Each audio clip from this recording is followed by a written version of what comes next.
Hello, YouTube. This is the last in my series of slightly oddball mezcal reviews. These are less oddball than the others, but this one in particular is the one I want to talk about. But I'm bringing this one along as a sparring partner.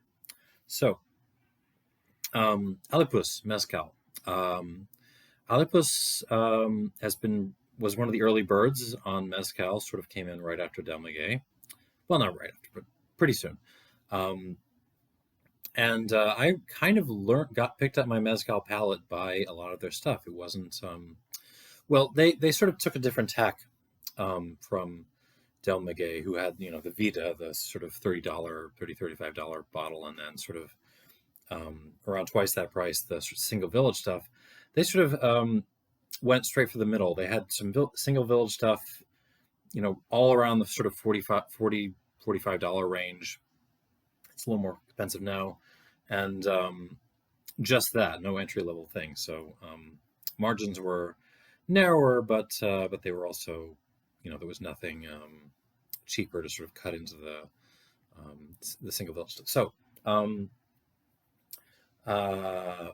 this was kind of what prompted this series, because this was the Alipus I could never get. This is the green one. This is from Santa Ana Del Rio. Let's start with this, actually. Maybe I'll pour both of these, but I'll start with this.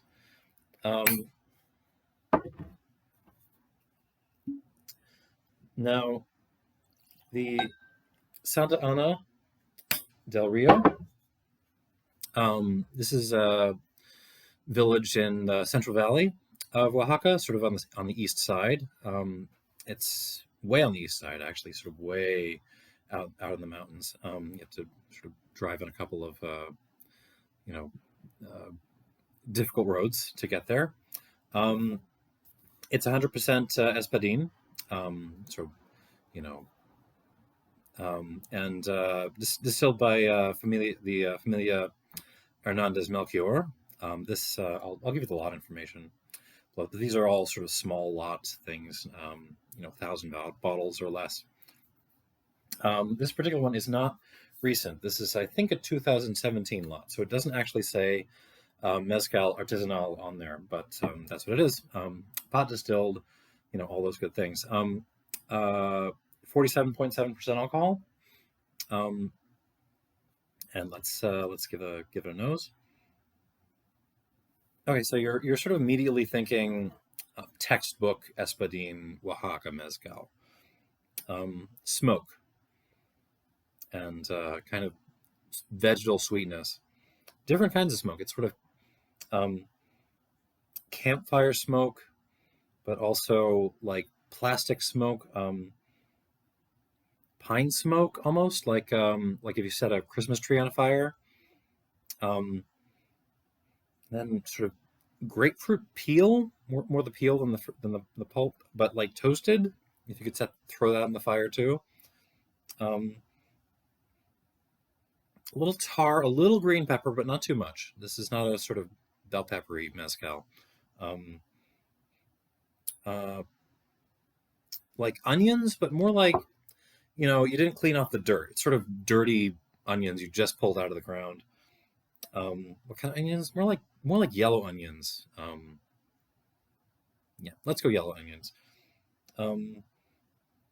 Something ginny about this, actually, like some sort of those sort of softer artisanal gins, which have more things going on than just the Christmas tree. There's some like juniper in this.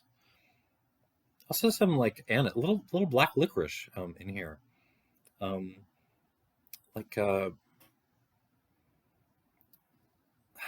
is that? It's like something tropical, but almost like guava, but like burned guava. I don't know. It's very perfumey. It's I'm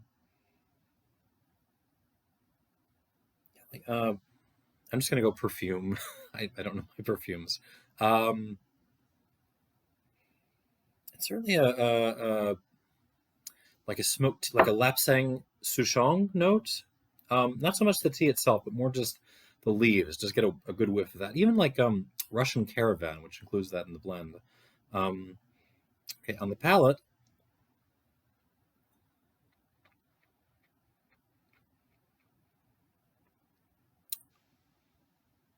okay, smoky and sweet. This is the kind of thing Americans love. Ooh, very, espadin from Oaxaca, but when I made the ooh there, I mean, what I was experiencing was this sort of really nice, um, sour, slightly astringent note, which I was enjoying a lot. Um, so you have to think like, okay, front, you know, coal smoke, Lagavulin with no peat, that kind of thing. Black licorice, fennel, very savory. But then there's this sort of nice sweetness shooting through it. Um, and also, but then there's like a lemon note as well. It almost reminds me of the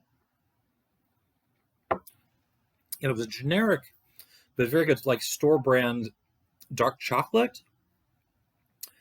There's cacao here, which had like little bits of like lemon peel in it, like candied lemon, that kind of thing. That's sort of what's going on. It's like, you know, like coal smoke and tar and a little bit of like high cacao chocolate, but with like little bits of candy lemon inside. Um,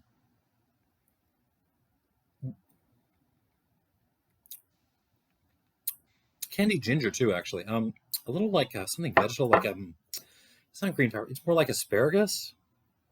Um, Beets too, like raw beets, like more like licking a beet than sort of actually eating it, I guess. There's a kind of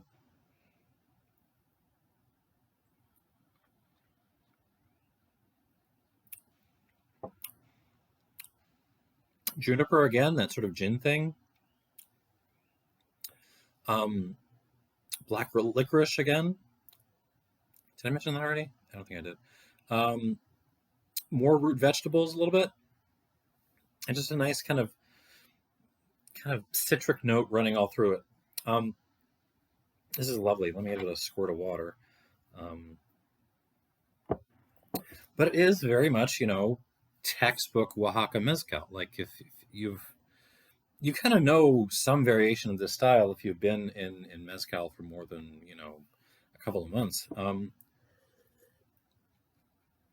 But very very nice. Okay, this is something totally different. This is I don't actually know the proper name for this because okay, I don't know if you can see the bottle.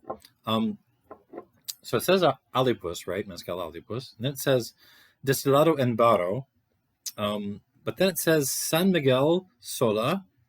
And then it says at the top here, Tio Leonardo. Tell me which one of those is the title of this. Okay, so the story is so this is a mezcal, 80% espadin, 20% araqueño, which is wild agave that grows up there. Um, this is from an area near Sola de Vega, or actually in the district of Sola de Vega, near the actual town. Um, uh, Sort of southwest Oaxaca-ish, not far southwest, kind of still in the center. Um, and it's sort of right outside the town. San Miguel uh, um, is there's apparently a couple of different people making this selection. This is the one by Tio Leonardo. Wait, they have these little booklets. I forget his name. These are great, by the way. Yeah, Don Leonardo Rojas makes this particular batch, which is only 4,000 bottles a year. That's tiny, or liters. I'm sorry, not bottles. That's even by mezcal standards, that's nothing. For comparison, I consider Nisson on Martinique a very small distillery. They make 100 times as much volume as this. Anyhow, so this is sort of out. I couldn't even find the town of San Miguel on a map, but apparently it's near Sola de Vega. And the important thing to note about this, aside from its being made in all the other traditional ways, just like this, is this distilled in clay pots. So that's this would count if this. I think this was bottled in 2016 or so. I can't. Yeah, the lot number says 16 on it. So this would be before the legal classification. But this would count as a mezcal ancestral by that classification. So ceramic stills, that's new. That's different. I've never had anything out of a ceramic still before. But let's give this a try. Totally different. Much more quiet, delicate, soft, earthy. A little vinegary actually. There's maybe like champagne vinegar. Yeah. Even a little. There's a kind of like a cat vomit note, but nice. And kind of like when I first got this note, I was suspicious that I was projecting, but like river clay, like the stuff you get in like pottery classes to kind of roll around and make make stuff out of. Lychee fruit. There's a kind of like sweet tarts is the little candies that were a little bit sour. That's in here. Cacao, like 100% cacao chocolate. That the Lindt bars that get really serious. It's a kind of coffee note, like Brazilian coffee, maybe. So the really nutty one. Also, some lapsang souchong in this. Black pepper, not as much. A little bit of green pepper. Just mud and clay and kind of a sour vinegary note everywhere. Just kind of like a so minerality is huge in this, and it's just incredibly, mysterious, for lack of a better. It's a little bit of a chameleon, and it's hard for me to nail down exactly what's going down on this glass. It smells like a stew. It smells like a just Mama made a nice sort of vegetable stew, not just vegetables, some other stuff in there too, and you threw some river clay into it for fun. Let's give it a try on the palate.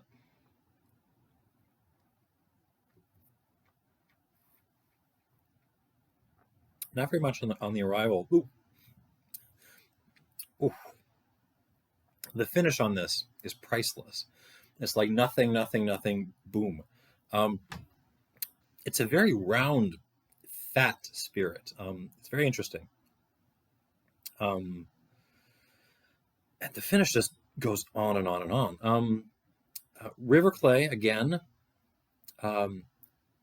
like topsoil, maybe like burned topsoil. If you took a torch to some a bag of topsoil. Chocolate, like high cacao chocolate again.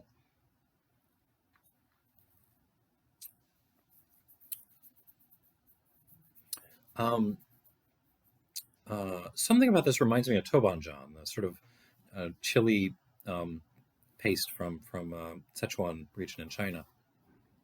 A little sour again, not citric sour, more vinegar sour again.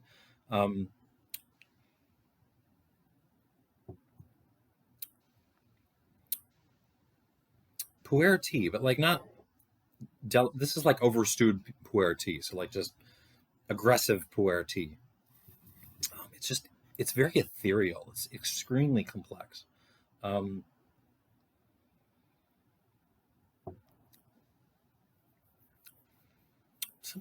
kind of like just earthy, funky thing that is I can't identify it. It's like it reminds me of like Highland Park. If you get a good sort of earthier Highland Park, maybe Long Pond even on Jamaica. And like just maybe greens.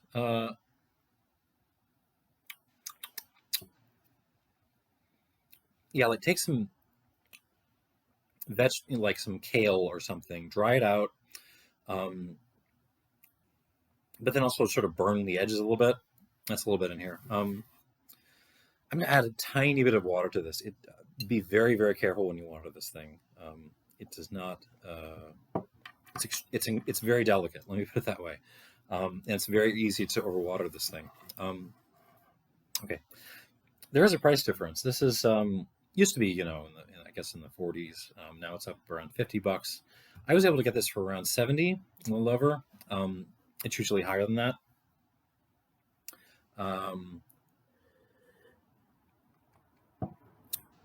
So the thing to understand about Alipus is it's a project of Ainsley Cole, who was this guy, um, one of the grandfathers of American craft distilling, right? One half of the Jermaine Robin team, um, and sort of stayed on after the other guy left. They've since sold Jermaine Robin to Gallo, I think, but they run a craft distillers company called Craft Distillers, where they bring in a bunch of other stuff, including mezcal, and they're well worth paying attention to. By the way, I mean, I think they're one of the sort of good guys of the industry. I mean, they're this could go for well over $50. Let me put it that way, and no one will blink an eye. So let's go back to the Santa Ana. Now that I've added a little bit of water to it and given it a little bit of time. Okay, much more pepper. Juniper comes out more. It's almost like a green tea leaves kind of note. Now, and you're getting more agave coming out, sort of straight agave syrup or nectar, I should say, and like some straight up just lemon peel. Just peel some. Get the little tool that bartenders have and get a little lemon peel and give it a twist. That's in the nose. Mm.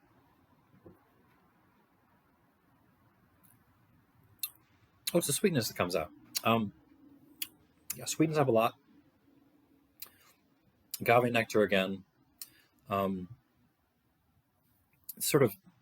Actually, the sour recedes a little bit. It's more, the smoky sweet thing really takes center stage. This is good. Yeah, annoyingly good actually. You kind of know these flavors if you've been in mezcal, but that doesn't mean I'm going to penalize this at all. I'm going to give this 86 out of 100. It's really good. Moving on. Okay, so this has also gotten a little bit of time with water. Let's see what it does. Okay, has totally changed form. Not totally. I mean, it's the same thing, but some brine comes out weirdly enough. Like a dusty, earthy, smoky thing, like the cat vomit, which is nice by the way. Comes out more. Just paper mache weirdly, like engine fuel. Like if you have like a really old car from the 30s, maybe something of the engine exhaust from that. Like tea leaves, like not lapsang. This is more like just take some English breakfast tea and set it on fire. That's kind of the smell you're getting. A little agave. Definitely, very mineral. This just smells, rocky and muddy still. That's still out in the front. Even like an oatmeal note. Again, it's like burned oatmeal, but still. Okay, on the palate.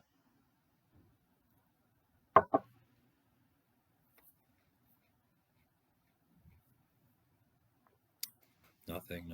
Ooh. Jesus. Yeah, the finish is amazing. I mean, the main effect of adding a little bit of water to this on the palate is sort of to even expand the finish even more. Sort of, it's just sort of vegetal river clay heaven. I don't know how else to describe it.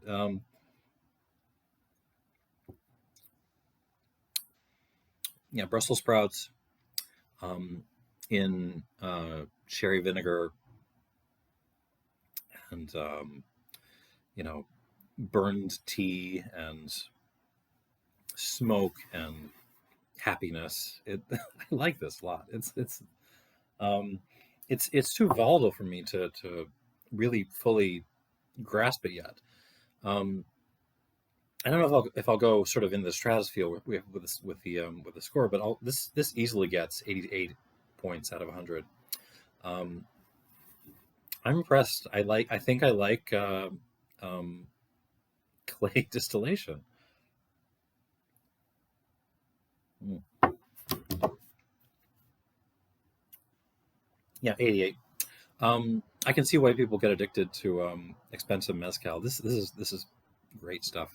Um, you could easily fall in love with this.